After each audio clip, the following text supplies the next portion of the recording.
கள்ளக்குறிச்சி மாவட்டத்தில் விஷச்சாராயம் அருந்தி உயிரிழந்தவர்களின் எண்ணிக்கை 47 உயர்ந்திருக்கும் நிலையில் தற்போதைய நிலவரம் என்ன, சிகிச்சையில் இருப்பவர்கள் யார் யார் என்ற விவரங்களுடன் செய்தியாளர் ரகுவரன் இணைந்திருக்கிறார். ரகுவரன், இப்போதைக்கு கள்ளக்குறிச்சி, சேலம் மருத்துவமனைகளில் எத்தனை பேர் சிகிச்சையில் இருக்கிறாங்க? தற்போது சூழ்நிலை என்ன?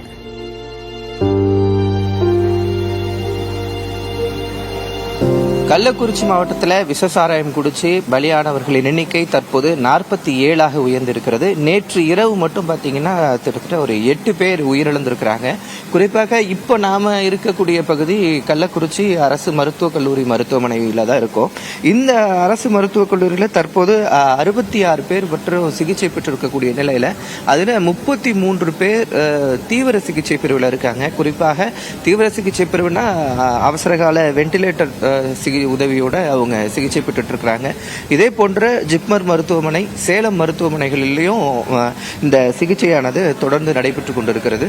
குறிப்பாக பார்த்தீங்கன்னா இந்த மருத்துவ சிகிச்சைக்கான தேவையான மருந்துகள் தற்போது இருக்கக்கூடிய நிலையில கூடுதலாக 500, அதாவது சிகிச்சைக்கு தேவைக்கை விட கூடுதலாக 500 அளவிலான மருந்துகள் தற்போது கையிருப்பில் வைக்கப்பட்டிருப்பதாக சுகாதாரத்துறையின் சார்பாக தெரிவிக்கப்பட்டிருக்கிறது.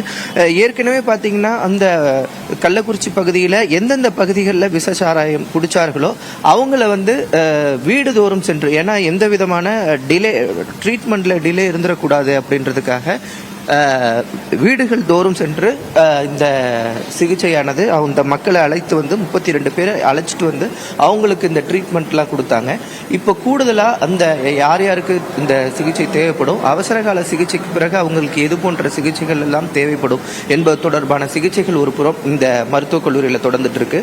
இதே போன்ற பார்த்தீங்கன்னா இப்போ அந்த விவகாரத்தில் யார் யார் இந்த கள்ளசாராய விற்பனையில் ஈடுபட்டாங்களோ அவங்கள கைது செய்யும் நடவடிக்கையும் நடந்திருக்கு. இதுவரை 4 பேர் கைது செய்யப்பட்டிருக்கிறாங்க.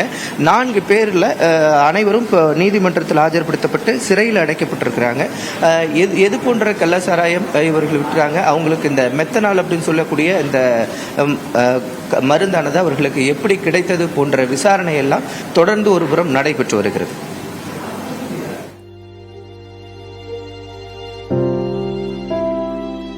விவரங்களுக்கு நன்றி ரகுவரன்.